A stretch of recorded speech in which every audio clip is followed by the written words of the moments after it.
I I hold that as one of my handful of moments that comfort me, that inspire me. And as I say, we all have these moments, and may all of us have many of those moments. So I begin just with an expression of gratitude that you did show up outside my door.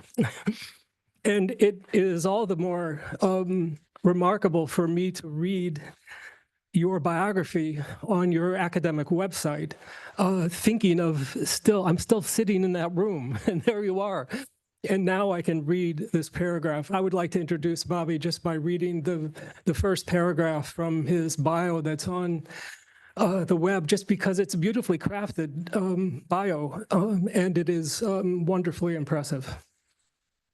Dr. Bobby J. Smith, the second, my eyes are blurring, is an award-winning author, social scientist, and associate professor in the Department of African American Studies, and fellow in the Policy Design Lab in the Department of Agricultural and Consumer Economics at the University of Illinois, Urbana-Champaign, with affiliations in the Department of Food Science and Human Nutrition and the Center for Social and Behavioral Science. So if you're not already tired from thinking about all the work that all that involves.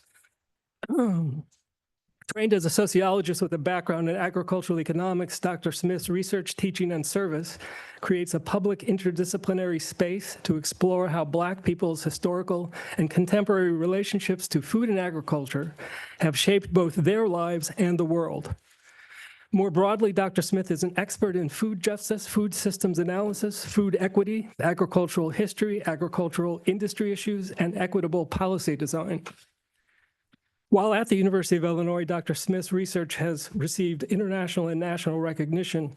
He was named a 2020 National Endowment for the Humanities Fellow, a 2021 American Council of Learned Societies Fellow, the inaugural Scholar in Residence at the USDA National Agricultural Library in 2023, a 2023-24 Research Fellow in the Public Libraries Partnering on Food Justice Project with the Andrew W. Mellon Foundation, a 2023-24 Excellence in Research Award recipient at the University in the Department of African American Studies. It goes on even more. A 2024 Campus Distinguished Promotion Award recipient, and a 2024-25 Helen Corey Pettit Scholarship from the College of Liberal Arts and Sciences, among other awards and honors. Today, Bobby will be sharing his research with us from his award-winning book, first book. He's already at work on a second, which we talked about this morning over some tea.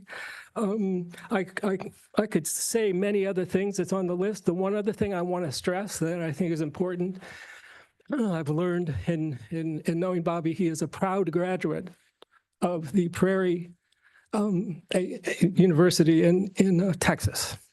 Prairie View A&M University in Prairie View, Texas. So please join me in welcoming Dr. Bobby Smith.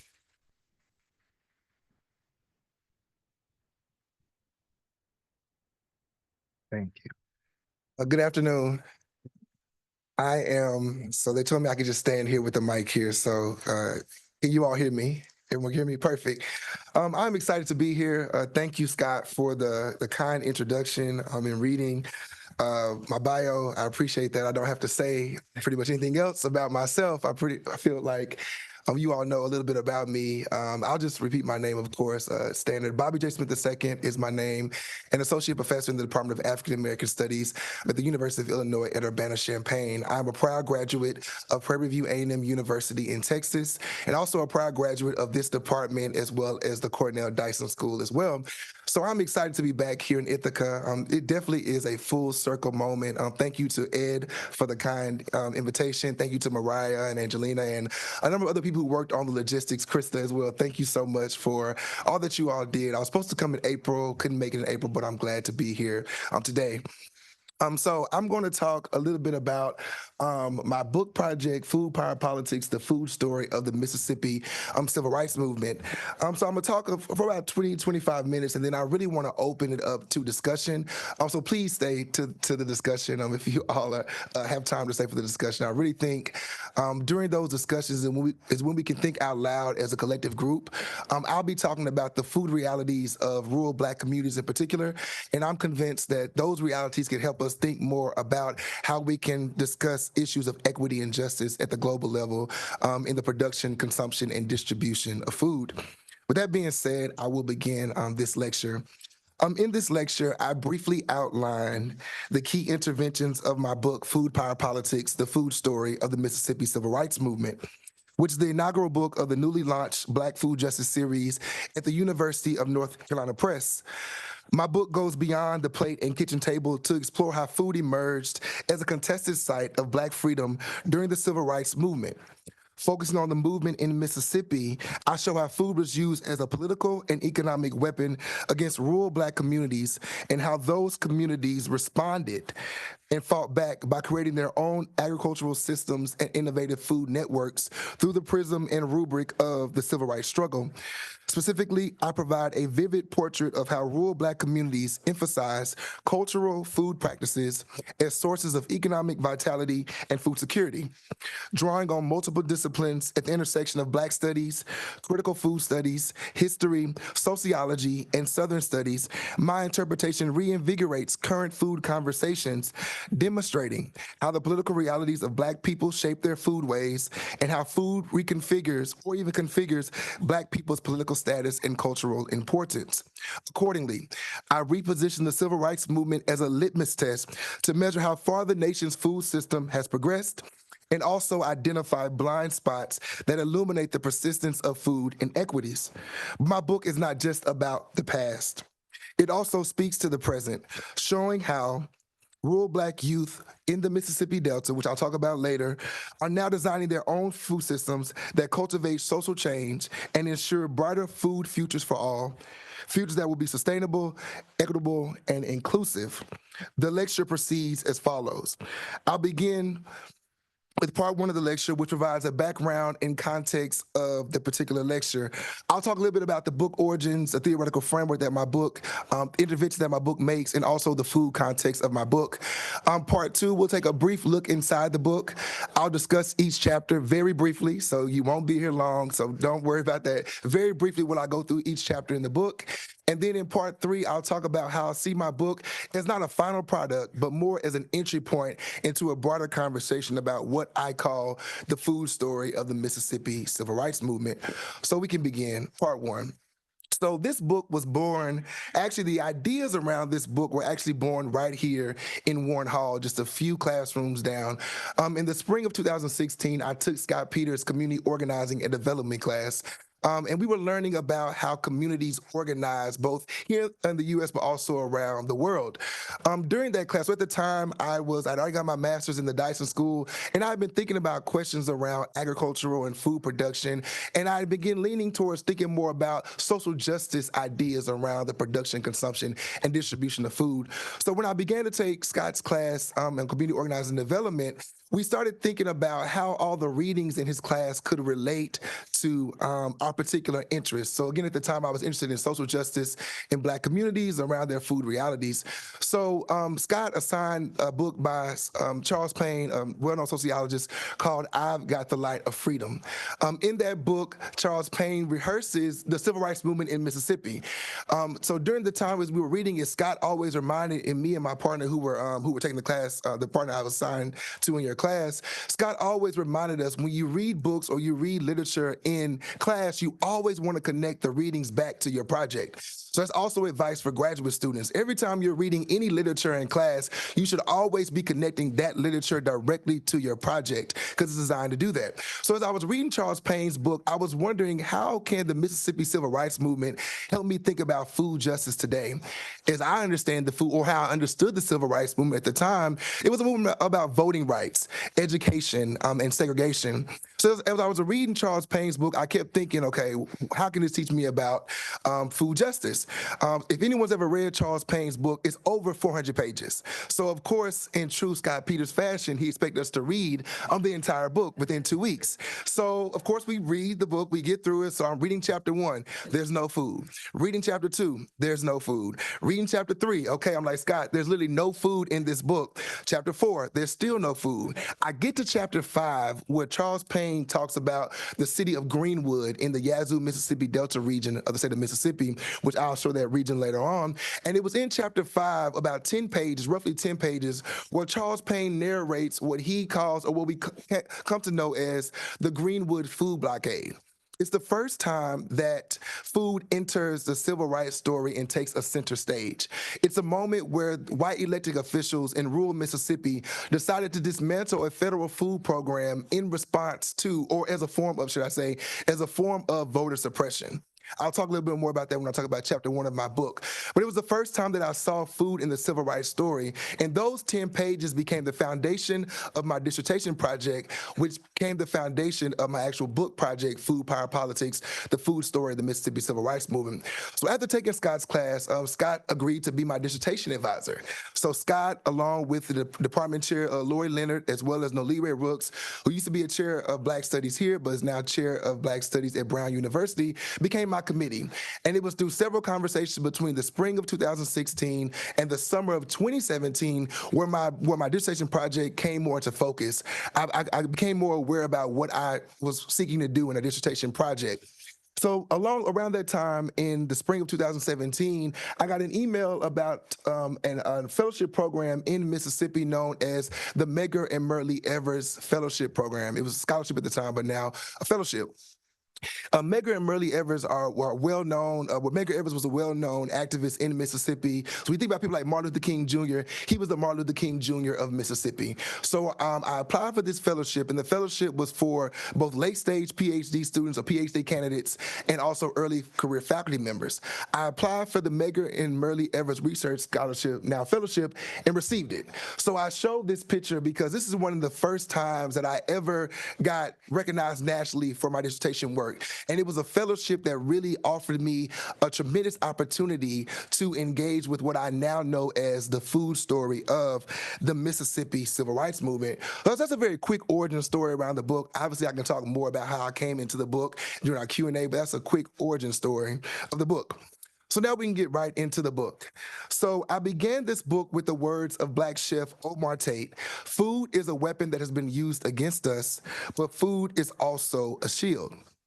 Tate's words, which echo the words of activist Fannie Lou Hamer and others before her, offer us a different pathway to think about the relationship between Black people and food, calling explicit attention to the multiple uses of food to enforce and resist inequality in Black life.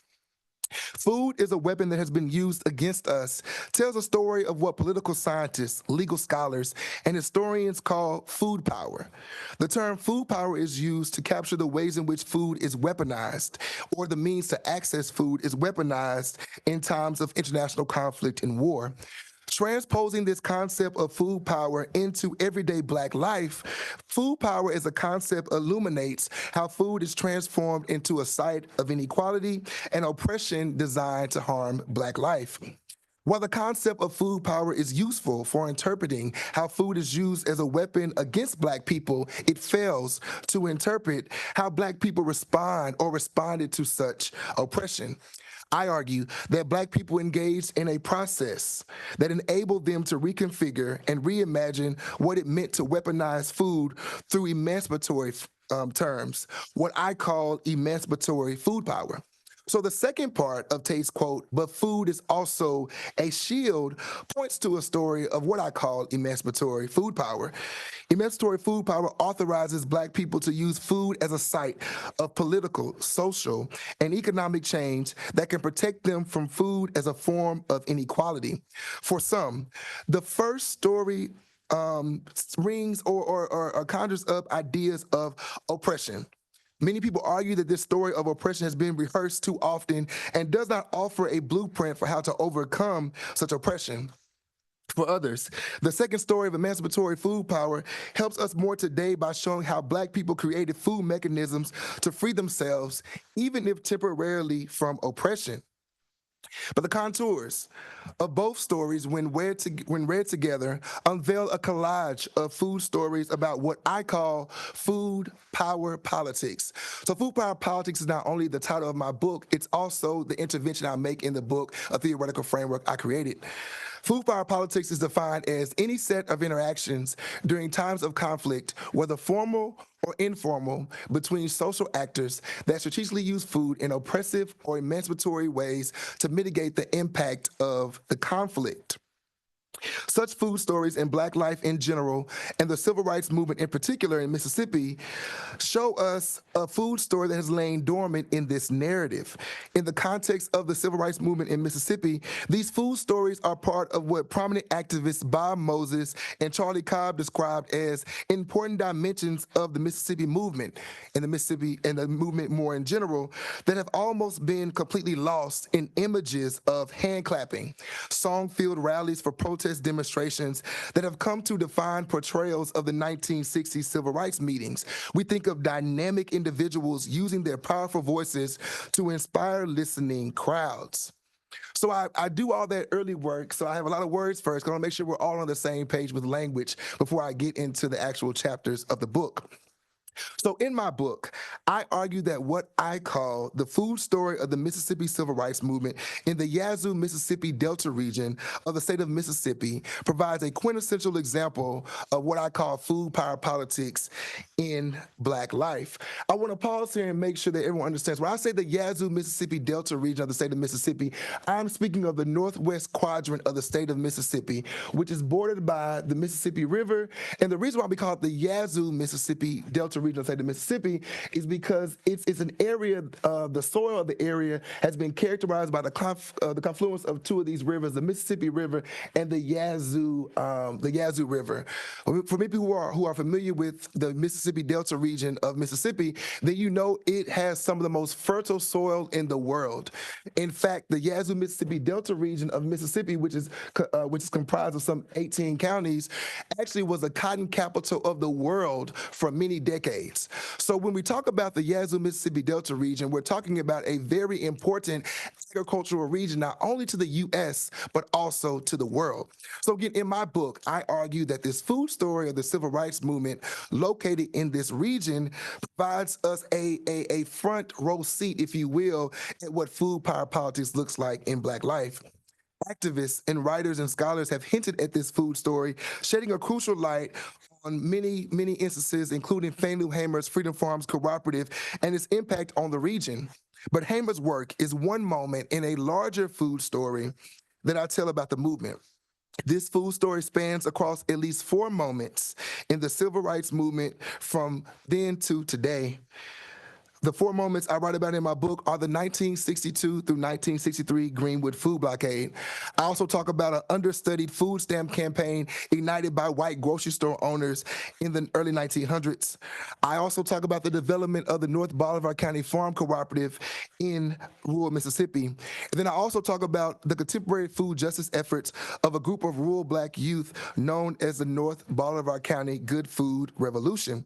Together, these moments, often precluded from the historical memory of the movement, unearthed a food story that shows how power struggles over food between Black sharecropping communities and white political and economic opposition to the civil rights movement inform current struggles for food justice in Mississippi today. The Delta, as this area is colloquially known, consists of 18 counties that make up the 200-mile-long, 70-mile-wide, massive agricultural region between Memphis, Tennessee, and Vicksburg, Mississippi, or as some people say, from the lobby of the Peabody Hotel in Memphis to Catfish Row in Vicksburg, Mississippi. The region is known historically for its fertile soil and occupies space in the American memory as the most southern place on earth. This moniker was born out of the Delta's legacy of plantation agriculture and racial conflicts motivated by organized white opposition to Black social movements designed to secure political and economic power for Black people. So the food context of the Mississippi Civil Rights Movement is located at the intersection of Black freedom, white supremacy, plantation economics, and voter suppression. So again, so not only is the Delta this important agricultural region, but it was also the birthplace of the White Citizens Council, which is the Southern white supremacist organization, also known as the birthplace of the concept of Black Power as a slogan that ignited the 1970s and 1960s and 1970s global Black Power movement.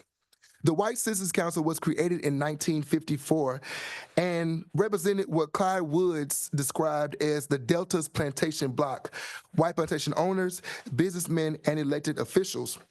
These members of the plantation bloc came from generations of white landowners who depended on sharecropping systems to build a cotton empire and solidify power over the region.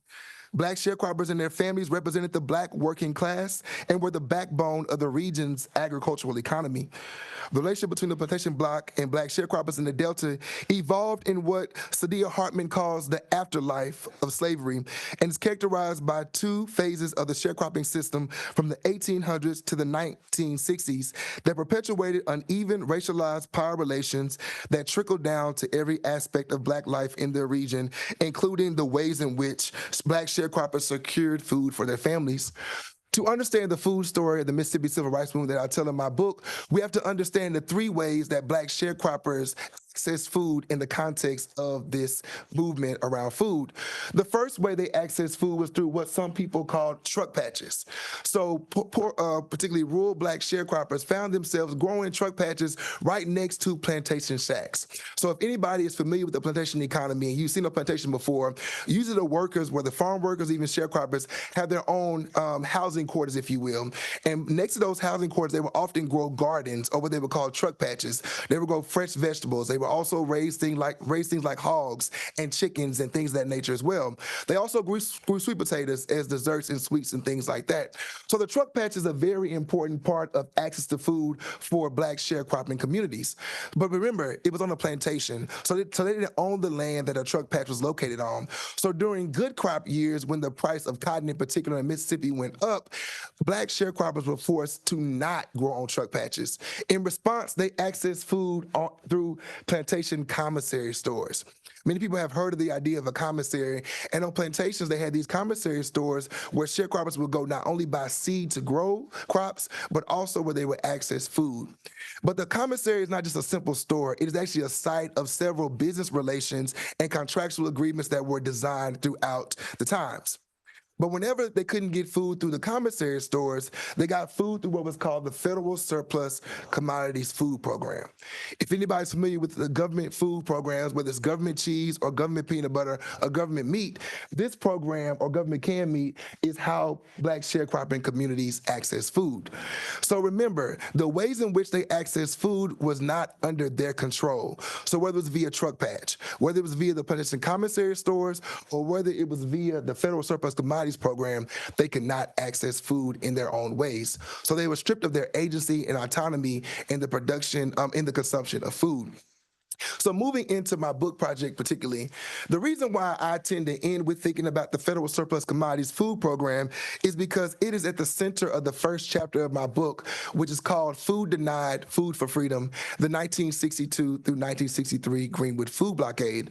The Greenwood Food Blockade begins when the LaFleur County Board of Supervisors in Greenwood, Mississippi, decided to dismantle or get rid of the Federal Surplus Commodities Food Program in response to rising civil rights efforts in Greenwood. So through an analysis of extensive archival materials and historical scholarship, chapter 1 of my book examines this blockade and reveals how Black activists and sharecroppers were blindsided by this use of food as a form of voter suppression by white elected officials. This move instigated a 6-month food crisis that exacerbated food insecurity in Black sharecropping communities.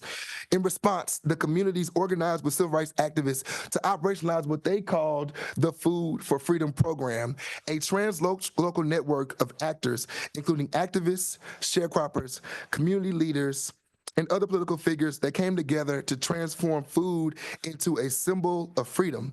This chapter shows how the Food for Freedom program brought food power politics not only to the center of the movement in Mississippi, but also showed how food can be used as a weapon from the top down. In chapter 2 of my book, Another Kind of Oppression, Civil Rights, Food Stamps, and the Segronomics of the Lewis Grocery Company, I take up the federal food stamp program. Many people are familiar with food stamps, or what we now call the USDA's Supplemental Nutrition Assistance Program, which is what we call SNAP.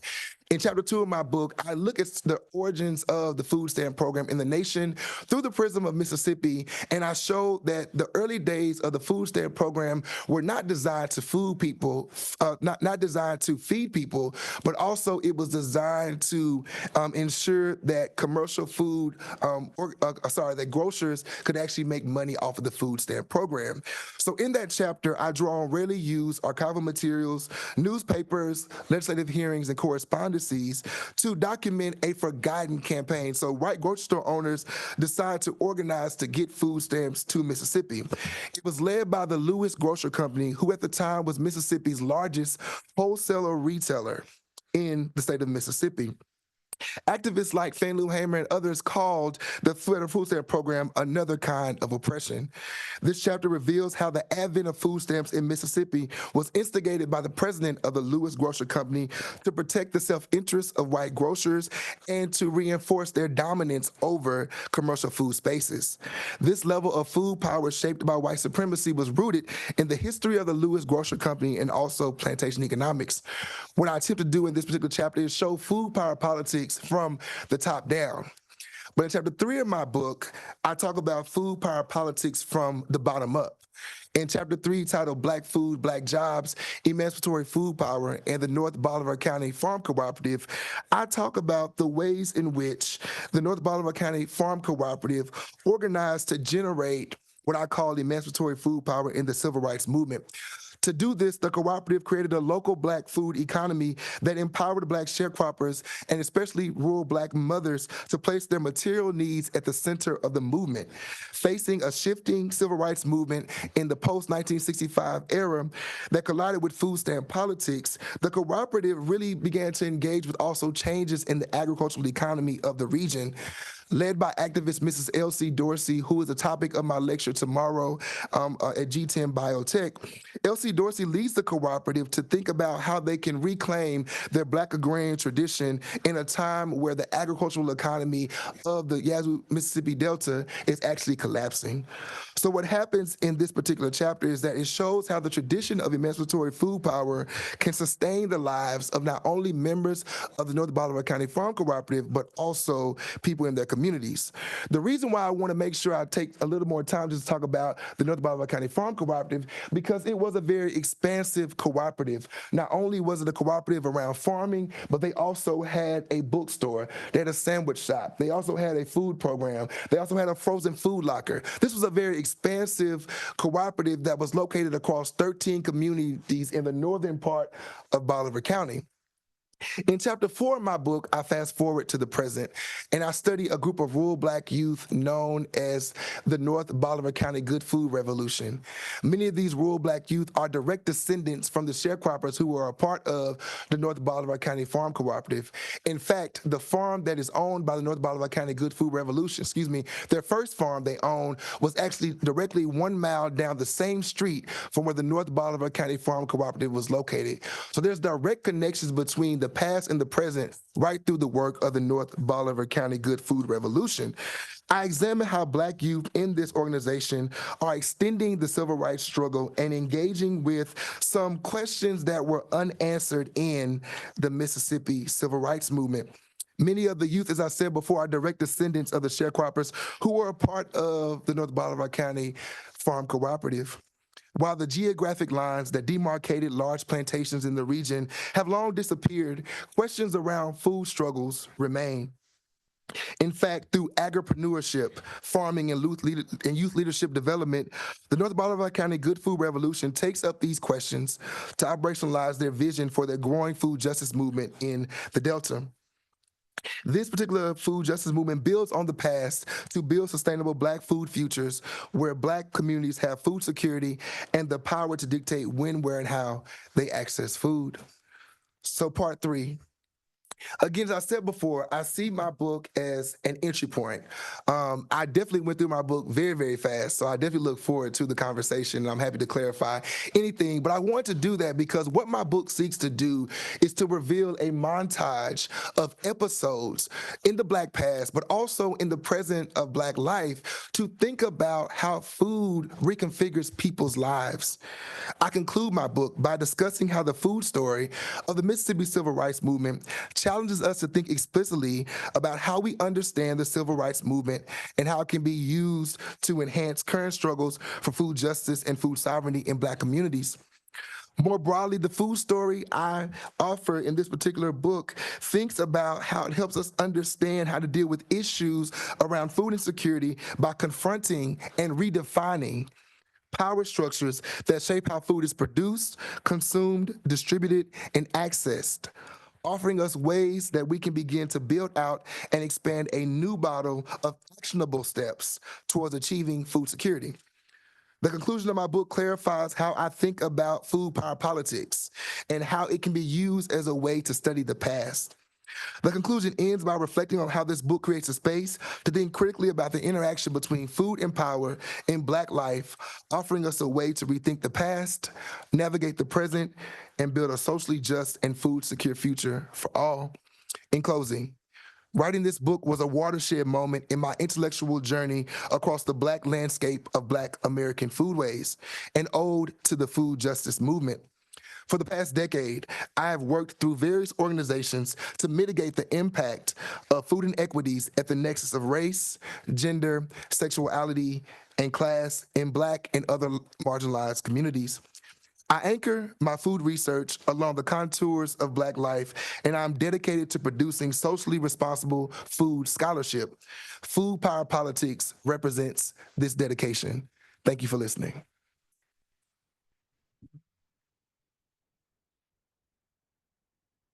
Wow, well, Professor Bobby Smith, congratulations on fantastic work, and can't wait to hear the Q&A discussion. We have some people joining online and some that are here, so please just raise your hand, introduce yourself and make your remarks or questions very quick, so we can get as many as possible. So, yes, start here. Hello, I'm Sarah. I'm a sophomore here in the Department of Global Development. Thank you so much for speaking and for telling us about your work. My question is, what specific elements do you see that trickle down from the federal surplus program into SNAP today?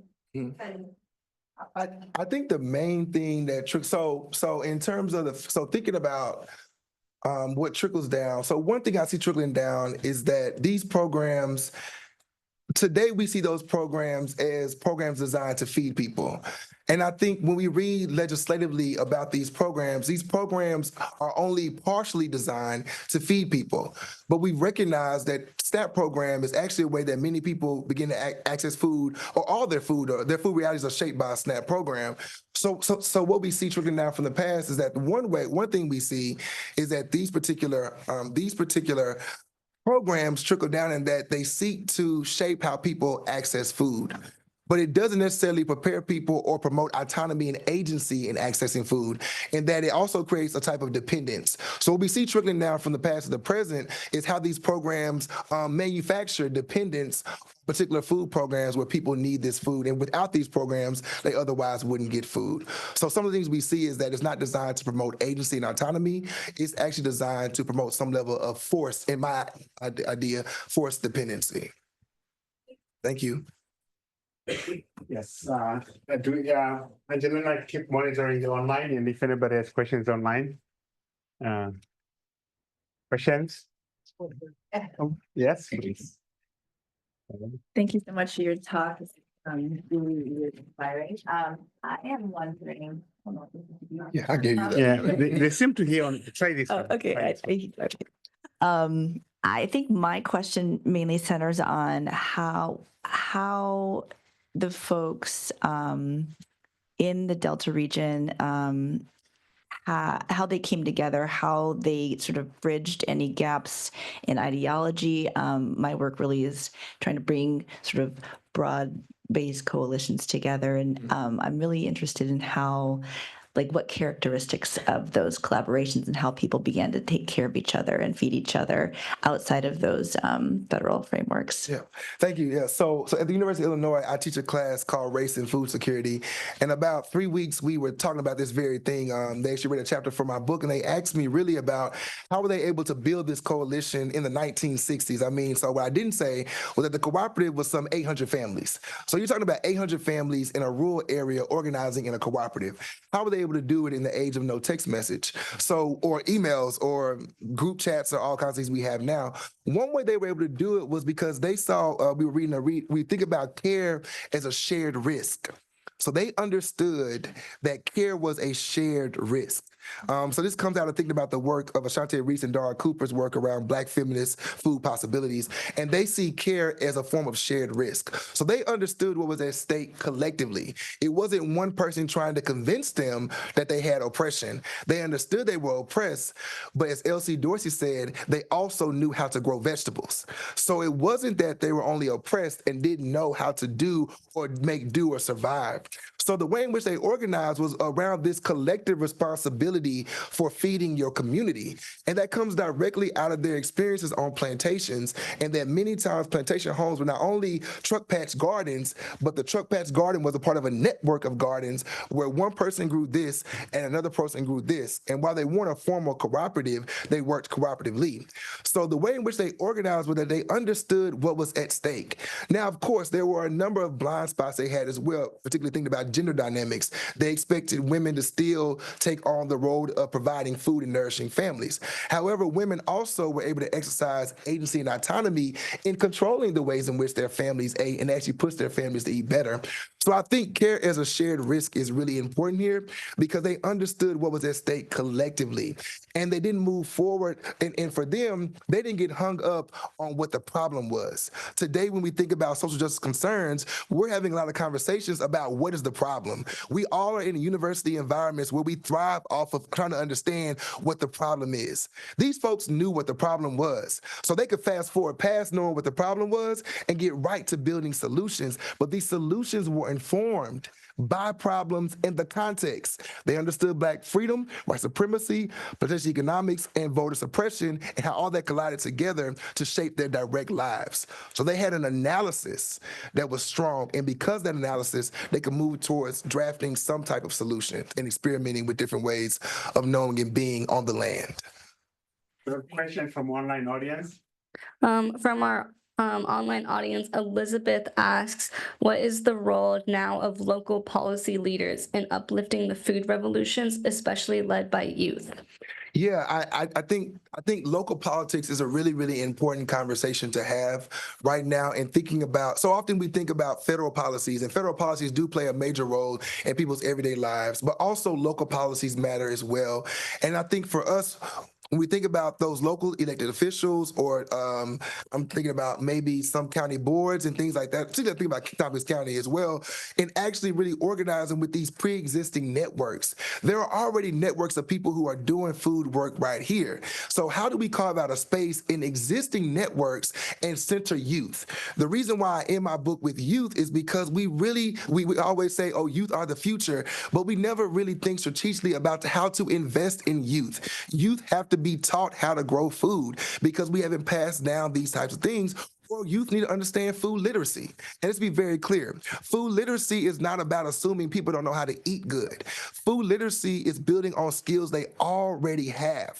People can eat good if they have the resources to actually eat good. So food literacy argues that we build on pre-existing skills. So I say all that to say, to answer Elizabeth's question, is that we center youth by actually drawing on pre-existing networks through our local governance structures, recognizing their weaknesses, but also working through their strengths. I think that's one way we could do that. Yeah. Thanks, Bobby, for the presentation. This is very insightful. I'm just wondering, what's the current status of the Farmers Cooperative in Mississippi? And did this also kind of trigger, I don't know if I'm doing something, did it trigger the same creation of cooperatives or movement in other parts of the states among the Black community? Yeah, so the North Baltimore County Farm Cooperative is founded in 1967 as part of a larger Black cooperative movement that was arising in the 1960s. The Federation of Southern Cooperatives, Family Handler Freedom Farm Cooperative, and other cooperatives were also organizing around the same time. What made the North Baltimore County Farm Cooperative different was that its origin story was actually part of what was known as the Tufts Delta Health Center, which was like the first rural health clinic here in the U.S. or federally, sorry, I meant to say it correctly, federally qualified rural health clinic in the South, or in the nation, but was in the South. So what I'd say is that their story is different in that they were attached to a larger institution before they became a cooperative in its own right. So I say that to say that they had some seed funding from the actual Tufts Delta Health Center to help really advance some of their causes. So the cooperative lasted for about maybe 6 or 7 years, and then leadership changed. A number of issues arise because also many people began to question whether this work was really important, because you have a movement that is saying we should go back to the land when you're just 3 years outside of sharecropping. So for people in the cooperative, they couldn't really grapple or grasp the idea of working the land when land was attached to oppression. So all of those issues collided in the early 70s. And what happened with the cooperative was that it ended up evolving into other types of organizations. They actually created the North Baltimore County Corporation, Community Corporation, which then created a number of other organizations. So it continued to live on. And in my chapter 3 of my book, I talk about its iterations. So it ended formally in the mid-1970s, but it kept evolving with the same people trying to rethink ways to organize. And interestingly, the Alcorn State University, which is the 1890 land-grant institution in Mississippi, their technology center in the Yazoo, Mississippi Delta region of Mississippi is actually on the same land where the North Baltimore County Farm Cooperative was at. They actually sold the land to Alcorn State University to do research around agricultural technology. So what's interesting about, so there's that connection there, and that's one of the ways that it began to survive. It really didn't trigger a lot of people to take it up, because again, we're talking about the larger story of African American life. In the 1970s and 80s, Black folks were not running to the land. If anything, they were running from the land, including my family. My family's surprised I even do this kind of research, because all my family is from the South, and they're like, no, we were running from the land, and here you are running back to the land. So we have multiple stories happening at the same time, but the cooperative did evolve in different iterations.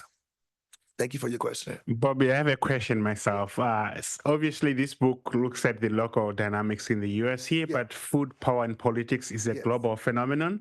Wherever you find conflict, there is food and all this. Could you comment a little bit on how the implications of this work more for the global international communities where there's food, power, and politics as well? Yeah, thank you. I think for me, what the idea of emancipatory food power does is it allows us to capture how people respond to food being weaponized against them. There's an assumption that a lot of times, even developing nations, if you will, in times of war and conflict, do not necessarily know how to respond to these issues. There's an assumption that once food or the means to access food is taken away from them, they're passive and they're just waiting for the war to end. That's not true. That's simply untrue. In fact, they're organizing in response in different ways that often doesn't capture or catch the eyes of scholars. So again, as I said before, food power allows us to see how more dominant nations are able to withhold food or the means to access food from smaller or other developing nations. What we don't see is how do those nations develop? Because once the war ends, these nations are still standing. People are still living there. People are still eating. How did they do it? I would argue through emancipatory food power. They found a way to use food through emancipatory terms. And what my book does is it offers a framework to actually capture the other side of conflict. We're so often preconcerned with the winners of the conflict that we assume the losers just give in. That's not true. And from every continent on the globe, we can see different pockets of communities and areas organizing in response to conflict. And emancipatory food power offers at least one way to capture some of those dimensions. Thank you, Ed. Great. Yes. Michelle? Get the last one.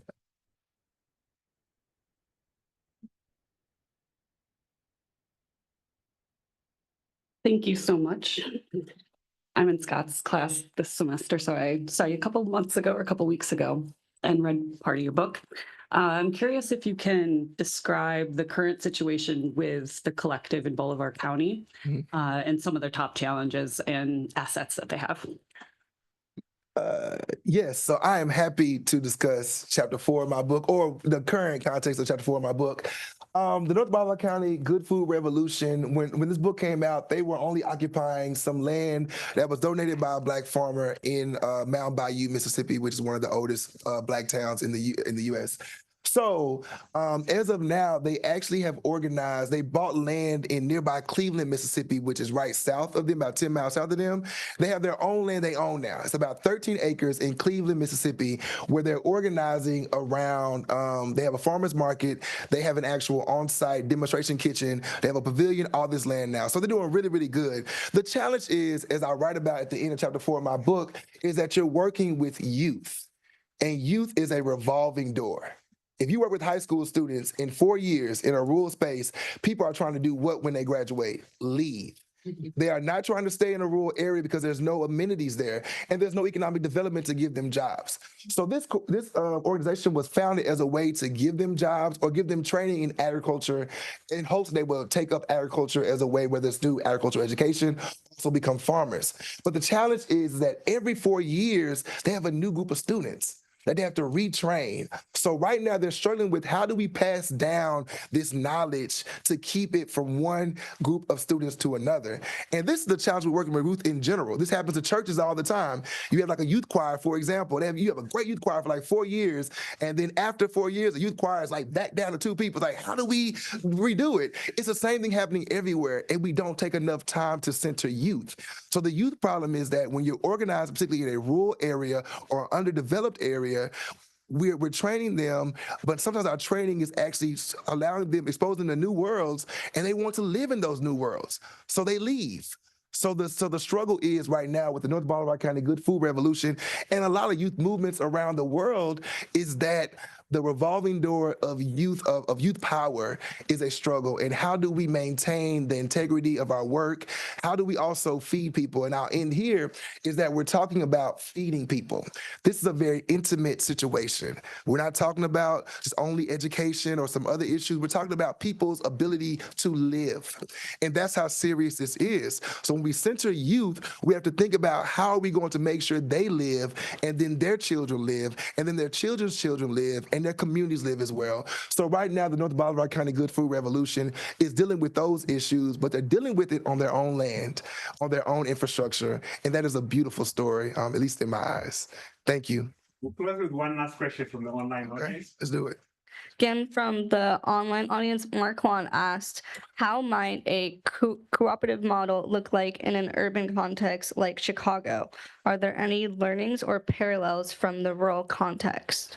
Shout out to Marquand. Marquand is actually a graduate of this department, undergraduate, graduate, and who lives in Chicago. Thank you, Marquand, for the question. I think one way that we can begin to organize in urban areas is that, I'll do it really quick so we're at time. It has to be context dependent.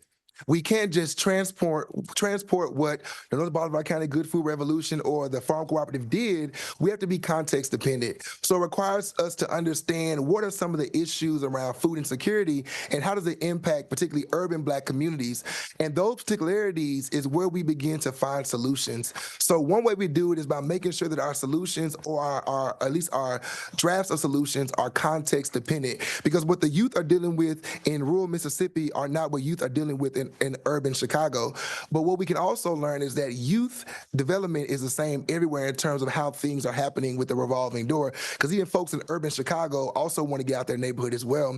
So I think the biggest thing to learn from at least these case studies I have is that everything is context dependent. And once we understand context, then we can use the past or present as a blueprint, but it can always be reconfigured and revised at any moment. Thank you, Marquand. Shout out to you for the question. Bobby, thank you for the fantastic book. Thank you for the great talk, and thanks for the great work that you're doing. We are very proud of you as a alumni from Cornell. Thank you very much. Let's give him a round of applause.